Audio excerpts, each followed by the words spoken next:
close to each other on the East Coast of the United States. Sujata works and lives in New York, and Kaustubh Naik, who doesn't require an introduction from me, is back after a year and a half at the University of Pennsylvania, where he's doing his PhD. First, a big hand for Kaustubh Naik. Welcome back, Kaustubh.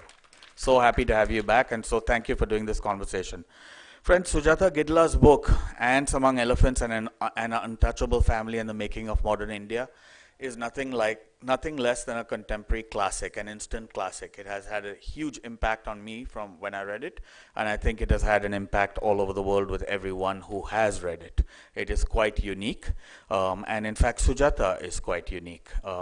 And I know you're going to very much enjoy this engagement. The book has already won the Shakti Bhatt first book award, but I think it will win the award of most read for a good 100 years ahead of us.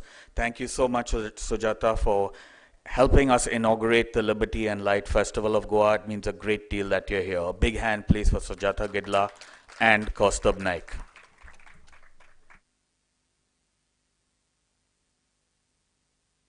Hello. Every now and then Vivek sort of pushes us into some of these moments, that we often get to talk and converse with people that one has only read and admired from distance. Maybe at the Lit Fest, and now this festival, I hope, also will inaugurate another series of such encounters. And it is my absolute pleasure to be in conversation with Sujata here today. Just following up from the previous panel about memory and partition, one of our professors at JNU, MSS Pandian, is a historian who passed quite early for his age, has this very important and pertinent essay called Nation Impossible, which is like a pun on Mission Impossible. And he writes this very incisive line in there. He says that all nations are based on an originary moment of violence. And following from the previous session, I think we would have gauged at what has gone under making this nation what it has been since then. It has at the core of it as the originary moment of violence. And to that effect, while reading Ants Among Elephants, you just realize the scale and the variance of that violence as it plays out. And probably Sujata's book starts where probably the partition sort of ends or begins in a way. And to that effect, I would want to start the conversation from the subtitle of the book. The book is called Ants Among Elephants and the Making of Modern India. And to Sujata, I would like to ask why did you think of that subtitle one? And how do you see the Indian modernity that has been sort of portrayed? Do you subscribe to the notion that the Indian modernity has also been like a pet project that the Indian upper castes have sort of designed and implemented all these years?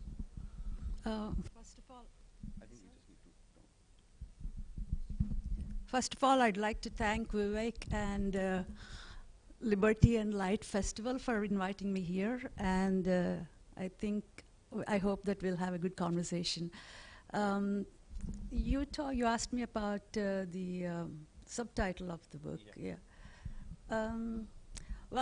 My book is, a result of me looking for why we were untouchables, what makes us untouchable, and that's where I started. The book has a lot to do with me going to America. In America, I witnessed firsthand the black oppression, and I identified with it, not merely because they're oppressed, but because of the special forms of oppression.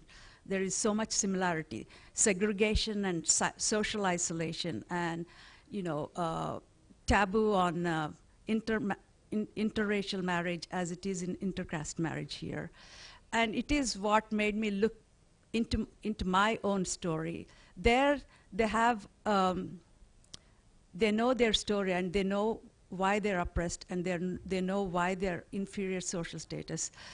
It is because of slavery, which goes 400 years back, and slavery and the continuation of slavery in the form of Jim Crow, Southern segregation laws, and that was, a continuation of slavery, in a different form, and after the dismantling of Jim Crow, after the civil rights movement, there still continues to be racial oppression, and that is the legacy of chattel slavery. And they know their story very well. They know where they came from. They know why they're oppressed. And that is exactly what I wanted to do with my own story. And that gave me an impetus to look into our family history. And our family history, unlike the slave history, which goes 400 years back, the caste oppression goes back at least 2,500 years ago. And how it started, we only have theories, Aryans coming here and other kind of things, but we don't know, we don't have historical story like the blacks have in America. And so I started with a question that could possibly have an answer. Why did we become Christians? The Christianity for Dalits is more recent than our caste status as untouchables. That's when I started talking with my mother and my uncle, and their stories, and I saw how they're intertwined with the story of India, starting sometime 30 years before independence and through 1970. And I saw how closely the impact of the social changes on my family, and to whatever extent my family tried to exert in changing the course of history. And that's why I call it, it's a family history, but it's also making of modern India. Yeah, I mean, what I was sort of getting at is the lineage of the Indian modernity as one in the mainstream modernity, and what you offer the picture is totally like different. To that effect, I was wondering what your book also does, is that it also puts on page the diversity of anti-caste movement and the lived experiences of caste across India. There has been, I mean, we see a trend in recent times that there seems to be like some sort of uniformization of Dalit experiences. So, I mean, coming to the next question that I sent you was that because Dalit was also identified as a political category, but now we often see that being used as some sort of a social or a cultural identifier. And that creates a whole lot of other issues. It also does is that it sort of flattens out some of the experiences, like Dalits in Kerala have a very different experience than Dalits in Andhra, than Dalits in UP, for example. So what do you think, how helpful do you find the Dalit category as a cultural identifier? Do you sort of agree to that or disagree to that? There has been like so much debate around it, so I was just wondering what's your opinion about it. First of all, I'd like to say you must remember that I don't come from an academic background, and I'm also not very familiar with the activist academic jargon. So even small words like identifier throws me off. So I have to collect myself and say this. So by political, I think you mean broadly as whether it's conservative or liberal or reactionary, and less broadly as Congress or BSP or whatever it is. I'm not very much interested in these electoral politics. I must tell people that first and foremost, I identify myself as a Marxist, and so I will be using words such as capitalism and bourgeoisie. Anyway, so I'm not interested in bourgeois parliamentary elections. They don't interest me, and I know more than what I need to know about them. And Dalits as a political category came into existence with the British in the early 1900s, when with the Minto-Marley reforms, where the British allowed a limited Indian representation in the government, initially based on Muslims and Hindus, but there it was then that the Dalits came into picture. So the representation of Muslims and Hindus was based on their numbers, and Muslims contested that how can you call Dalits part of Hindus when you're, segregate them, don't treat them as part of you, and so you cannot claim Dalits as part of Hindus. That's when Dalits as a political entity came into existence. But I don't think it took them anywhere, because, every 5 years, a political party comes to them and asks them for vote. And it's now Congress or the BSP. Both are regrettably not only not representing the interests of the Dalits, but both treated Dalits like any other party would. So the BSP and the Ambedkarites, they think their slogan is that Dalit political power grows of the ballot box. It's not true, and we have seen what has happened. And Dalit's political identity is the same as any movement which aligns with their interests, and there is no such movement. And the liberals have, nothing but rhetoric and virtue signaling, but total silence over issues of Dalit oppression, atrocities and, rural oppression of the. So I think that Dalit as political category, you seem to think that that is more concrete than social and cultural identity, but I think that it's the social aspect that's most important. Dalit is a caste, and it's a social institution. It may confuse people that it's a religious institution of Hinduism, but Hinduism merely props caste system. It is not the cause of caste system. And it's plenty proved when we see caste being practiced in other religions in India. Among Goan Christians, there is anti-Dalit, bigotry, and among Syrian Christians, there is anti-Dalit bigotry, and even among Muslims, it's there, and in Parsis, there. So, caste is wrongly cast as a religious institution, but it is very much a social institution. And the culture, what is cultural identity of Dalits? Their cultural identity is conditioned by what is allowed for them and what is not allowed for them.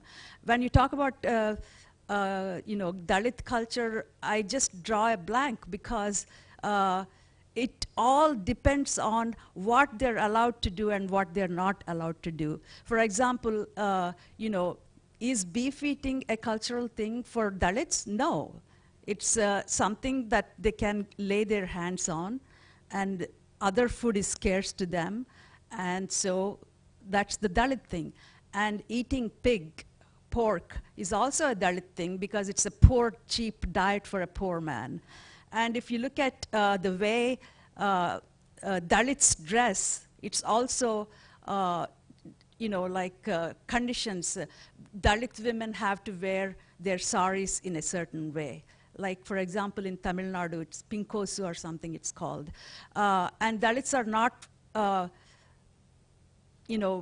allowed to wear decent clothes. And if they are at all allowed to wear, they have to, counterbalancing it with a very ridiculous tuft of hair, hanging from the head. So Dalit culture, as far as I know, is conditioned by their the material forces. And I do know that in the rural areas, Dalits have their own mythological stories of how they became untouchables and other stuff, but I'm not familiar with it. But as for BSP, this whole Bahujan Dalit thing, I think that they're trying to reverse engineer a cultural identity for Dalits, which I do not approve of.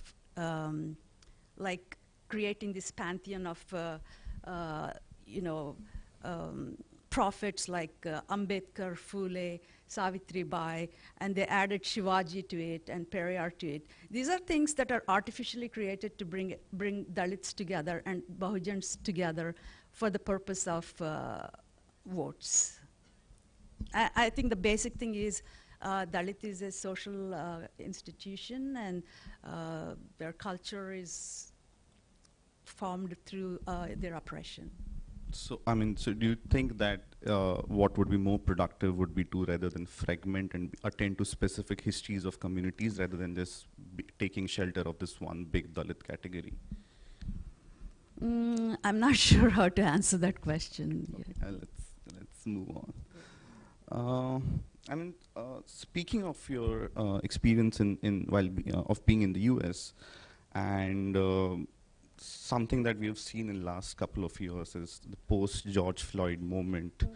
There is like a resurgence of understanding racial oppression, and not that it wasn't there before, but there seems like a renewed interest in now. Mm-hmm. And one also sees, especially like in academia, that one has seen that caste is also being propped up into these discussions, and there is this whole tacit attempt to liken race to caste or compare race and caste. I just wanted to know, as somebody who's been in the US for that much time, what are your thoughts on these things? Would you find this exercise productive, or like do you think this is just like comparing to almost two different forms of oppression? I mean, it's definitely important to find, understand the nature of oppression, because without understanding, you cannot fight it. Caste is, I recently co-authored a paper that came out in New Left Review in, I think, this year, February or something like that. And it addresses the same question, whether the racial relations are actually a caste in America. Like recently there have been so many police brutality cases. Eric Gardner was son of a co-worker of mine who was a transit worker, a train operator. He was choked to death. And then there is, the most recent is George Floyd. And so if you look at all of these things, there is this inescapable significance of the color line in America. Yet its basis is elusive. Color alone cannot describe it. For example, in America there is something called one-drop rule. If you have even one drop African blood, then you're black. You can pass for white in any way. You can have whitest of white skins and blondest of blonde hair and bluest of blue eyes. But if you have one single drop of blood, then you're African. So color does not explain the racial oppression of black people in America. Actually, Malcolm X has a very interesting anecdote. He went to a restaurant in Georgia, Atlanta, and then they said like no Negroes, and they told him like we can't serve you. But same man came wearing a dashiki. Dashiki is the African dress for men, and he wore a turban, and they invited him and treated him like royalty. And the waitress said that, oh, we're not that kind of a restaurant. We don't serve the N-word, So it tells you like how insignificant color is in the oppression of blacks in America. So we have to look elsewhere for the answers. There's a long history of associating black oppression in America with caste, starting from the time of the Civil War. Charles Sumner was a Boston abolitionist. He used caste to compare black oppression. And then Frederick Douglass, the black abolitionist, he used caste And at that time, they used it in this sense that, okay, we are fighting against slavery, and with the abolition of slavery, we're going to get rid of this oppression of blacks, which looks like caste. And so they viewed caste as a foreign, retrograde, outmoded system, and it doesn't belong in America. So they looked at it that way, and they thought that with civil war, they will get rid of it. And then it went into cuisines, and by 1950s, 1940s, Jim Crow is the southern segregation system.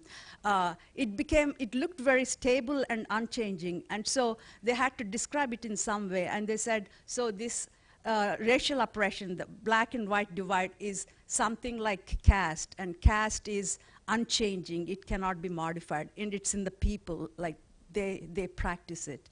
And again in civil rights movement in the 1960s, they again invoked caste, and yet again saying that we cannot constitute a caste because we're liberal-minded Americans. Caste is outmoded. Caste is un-American, and so they tried to cast black oppression as colonial oppression. They wanted to see racial oppression as national oppression, and then again in 2010, Michelle Alexander, she's a ACLU lawyer, I think. She wrote a book called New Jim Crow, in which, again, she compares black people to a caste because of the disproportionate representation of blacks and Hispanics in prisons and death row. And the latest is, it's like 2 years ago, Caste by Isabel Wilkerson. She's a black woman, a black journalist in America who wrote a book, and she comes up with this enlightened idea that, oh yeah, the racial oppression is nothing but caste, and she came up with these 8 pillars that define, that makes an oppression caste. The prohibition of intermarriage between races, and hereditary occupation, and inherent superiority and inferiority. But this comes in the wake of what's going on with violence against black people, the stepping up of violence against black people in America. And this comparison to caste comes as a hopelessness, an expression of hopelessness, that this cannot be changed. In that manner, she brings it back. And the most criminal thing she does is that she puts all the blame of racism on the poor whites, especially the poor white working class. She says white working class doesn't have anything, it doesn't have economic power, and only thing it has is this, unearned superiority over blacks. It is a very dangerous thing to say because it divides working class, and that's exactly what they're trying to do, to tell black workers and white workers you're different, your interests are different, that white workers must align with the white bourgeoisie and not with their black class brethren. So it is important to recognize racial relations in America as caste. If you don't recognize, you won't find it important to integrate the working class. And without integrating the working class, no working class struggle will be ever successful. And the unity of white and black workers is the nightmare of the American capitalists. Just building off that, the second last question to this would be that how do you think, what are the newer ways that we can think of building new solidarities with social justice movements and within social justice movements across the globe? So I think obviously what you talked about, there's a longer history of anti-caste movements in India associating with the movements of black people in the West, and the same was also happening back then. So do you think that there has to be a renewed thinking around it, and what could be some of the possible ways that we can think about it? I think I'll first talk about building solidarities within Indian communities. Caste is the central question in South Asian studies societies, not just in India. And there is nothing under the sun in the South Asia that does not touch caste, that is not touched by caste. If you look, for example, women's oppression, women are oppressed all over the world, including China, including the so-called worker state. That is because it's rooted in private property. But there is special form of oppression in India. Like while American women fight for equality in salaries and career choices and all of those things, Indian women are still fighting to be able to marry someone they love. So why is there such disparity? Why is there such qualitative difference between women's oppression in America and women's oppression in India? What explains that extra oppression of women in India is caste, because intercaste marriage is the cornerstone of maintaining caste system. Caste is division of society into different social statuses, and in order to maintain the integrity of caste, you have to maintain the caste lines, keep them demarcated, which means that preventing intercaste marriages. Preventing intercaste marriages means that preventing women's sexuality, and that is the root of violent oppression of women in India. And so women's liberation in India is inextricably linked with caste oppression. That's one thing. So there is that bridge that you're talking about, women's movement and anti-caste movement. And then there is the working class movement. In India, the dividing line is caste, like caste workers and untouchable workers. I always like to give this example, cite this example of 1928 textile workers strike in Bombay. And it was such a potential strike that it had, this anti-colonial, side to it. But that tremendous strike failed because the working class was divided along many lines, the major line being the caste line.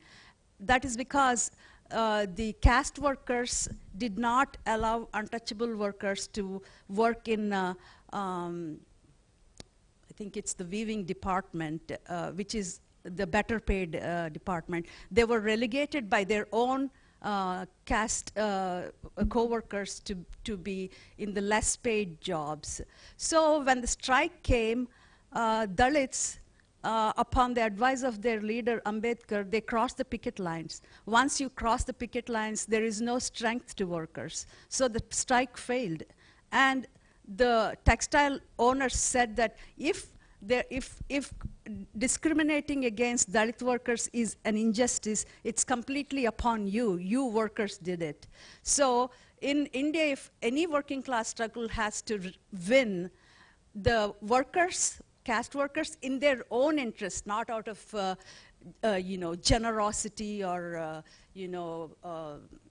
any other noble thing, for their own interest, for their own material interest, they must take up the fights, Dalit fights, their struggles for justice, and fight for them. Unless they do that, there is very big danger of Dalits crossing over picket lines, and it's already the condition of labor movement is really in tatters, and coming labor courts will really decimate it. And it's time for workers to realize that they must fight wages on behalf of Dalits. So there is that second the group of people that they have to build solidarities with. And it's the same thing with the Muslims who are now being under attack, because 80% of the Muslims are called Pasmanda, which are low caste, and majority of them are Dalits. And there is that another bridge of minority religion, anti-Muslim thing. And then more empirical basis is tribals. Tribals are also technically outcasts of the Hindu system. So without people understanding the centrality of caste question, we cannot make any progress, and it is imperative that they build bridges with. I mean, as far as internationally it's concerned, I think we can learn lessons from, black struggles, and they can learn from us in analyzing their nature of their oppression. Yeah, thank you for that long answer. Just coming back to the last question, which I actually thought I'll ask for the first. I will ask first, but kept this later. The genre of your book is family history biography, and I also learned that the second book that you're planning to write is an autobiography. So what do you think are because autobiography or family histories has been a very important and central form of a genre that anti-caste writers have used all this while, mostly autobiographies and poetry. To that effect, what do you think are the challenges of writing in that genre? Because it also puts your vulnerabilities out there.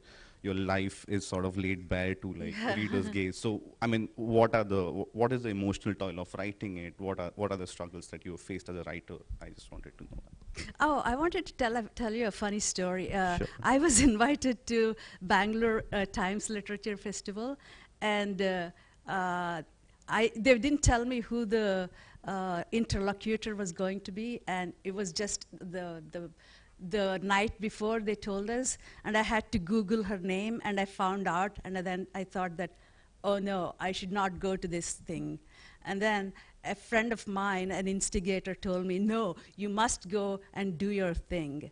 And so when I went there, the woman asked me a question like, oh, what kind of difficulties did you face? Like, was your family very opposed to your writing this thing? And were you oppressed by them? And, what do you think of like writing under the threat of like censorship or physical threat or this and that? And then I told her, like, I Googled your name, and I found out that you're the wife of Nandan Nilekani, and you're the wife of the man who's instrumental in the biometrics and the Aadhaar card. In what position are you? Did you think that it qualifies you as an interlocutor?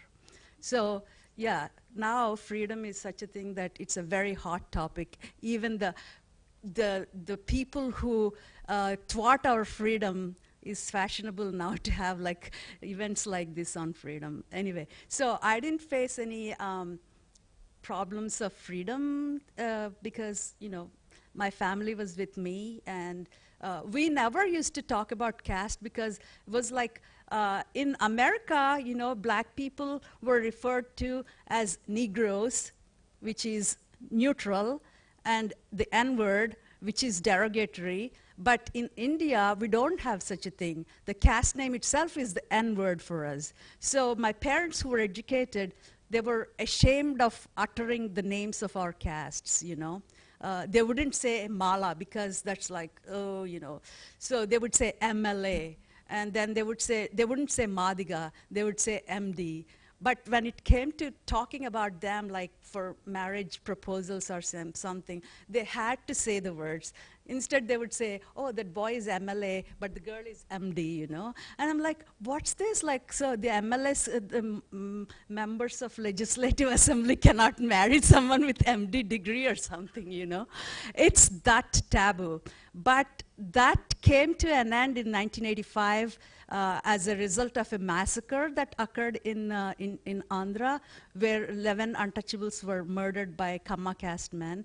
And so the Dalit consciousness that began in the 1980s was the beginning of us telling our stories.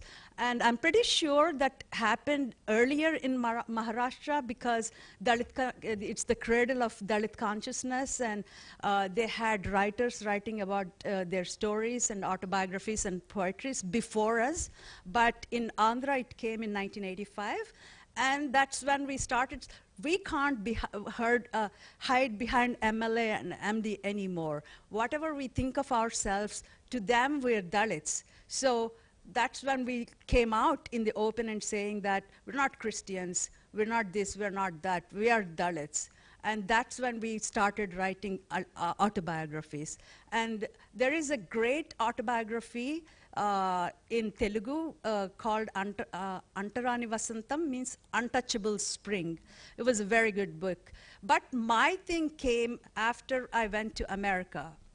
Because, you know, this is, I thought it was only my experience, but every Dalit who goes to America, they have some kind of enlightenment that happens to them. That's because they see black people not hiding their, you know, being black and having inferior social status. They assert it in some ways. Like the black people on TV make fun of racism, make fun of their own, you know, racial stereotypes and stuff. We don't do that, right? And so suddenly we all become like, why can't we talk openly like them, you know? And that's what happened to me. And there's another writer named Yashika Dutt, and her whole life, her family changed their name to Dutt to sound like Brahmins, and their whole life they pretended to be Brahmins. And suddenly she goes to the Columbia School of Journalism, and then she says, what am I doing this for? And then she says, declares on internet, oh, look, everybody who thought I was a Brahmin, no, I'm not, you know? So this thing really is a thing for Dalits who go to America, that they suddenly realize we don't have to be like this. It is in this context that we write autobiographies. And it is important to write autobiographies because we came to know that what happened to me happened to her and happened to other writer, all of these things. It's like, you know, if you have some kind of disease and you think that, oh, it's only me, it's like a torture. But if you know that there are other people who have the same experience, then it would make you feel like part of a community. I'm not alone, that kind of a thing. So for Dalits themselves, it's very important to write autobiographies. And it is important to write as autobiographies and biographies because nobody else can just learn and write fiction about Dalits. We cannot create fiction because truth is stranger than fiction, and it is especially so in Dalit stories. So it's important to write autobiographies and biographies of Dalits, not only for ourselves, but for the world to know that this is happening. India has successfully hidden its apartheid for centuries and centuries, and it should not be allowed to continue anymore. Vivek, do we have time for questions? Yeah. Questions from the audience? We can take 2 questions. Can we do them together? Yes, sure. Please introduce yourself. 125, My name is Ashwin Tombar. One of the things that struck me in your book is the Telangana movement. The Telangana uprising was one of the most radical uprisings in India. But in your book, you've talked about how members of the Communist Party at that time practiced untouchability. Yes. How does this sort of how does this work with your identifying yourself as a Marxist and a leftist? And has the Indian left movement sort of got past that? So Thank you. Just hold on 1 second. Another question? Anyone else? So that's the one question is from Ashwin Tombat. Please go ahead. Well, yeah. You know, if one Indian Communist Party has casteism in its ranks, that's understandable. Maybe there's a coincidence. If it's in 2 parties, it's still a coincidence. But if it is uniformly casteist in its ranks, then there is something structural in it. And what is it that we must understand? I can't talk too much about, so Telangana armed peasant struggle took place under the leadership of the main Communist Party. And the main Communist Party leaders at that time, the Andhra leaders, were Kamma and Reddy caste leaders. And all of them, they came from Indian National Congress. So they were basically nationalists who were not happy with Gandhi's nonviolent things. The difference between them and Congress was Gandhi wanted independence without breaking benches and stuff, and they wanted to break benches and achieve independence in that manner.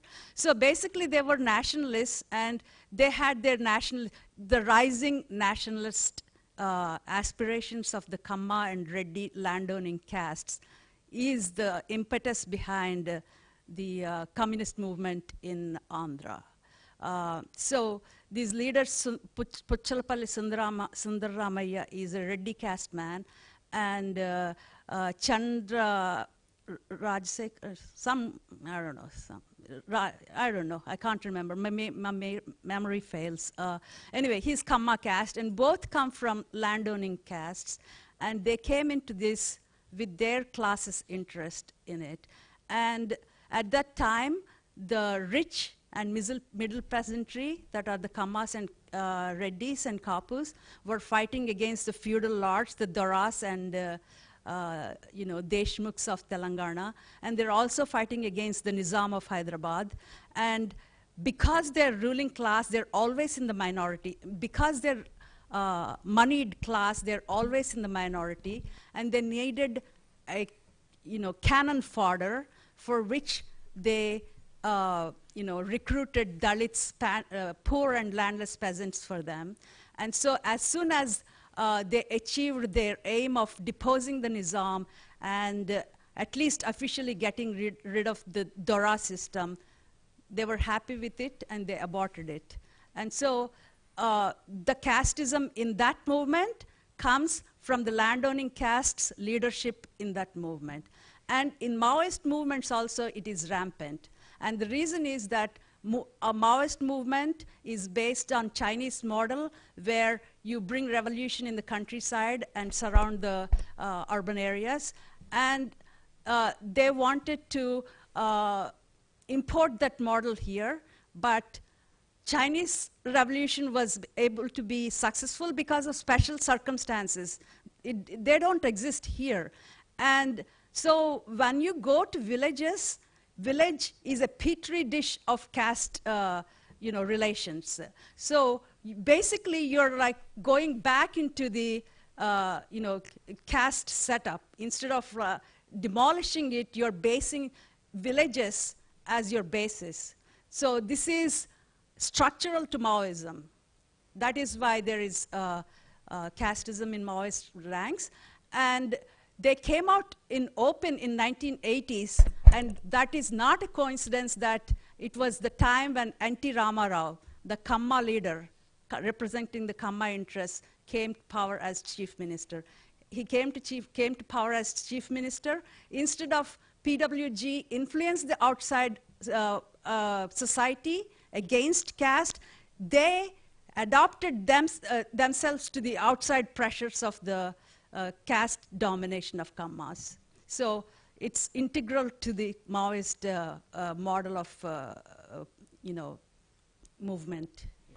Thank you and so yeah, much. I'm still a communist, because Indian communism is not communism. Indian Marxism is not Marxism. It's like saying that, you ate that chicken and you got diarrhea. Well, you ate bad chicken. Does that mean that all chicken is bad?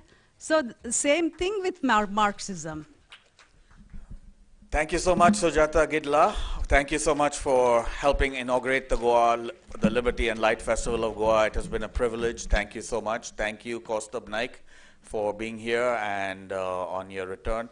Unfortunately, I must apologize. We've been trying to get Sujata's book to the bookshop, but HarperCollins has not been, we have not been able to do so. But please do get it. It is a wonderful book. It is, in fact, a must-read for all of us in India today. Once again, thank you so much, Sujata and Kaustubh. Thanks for the opportunity, and thanks for a great audience. Thank you.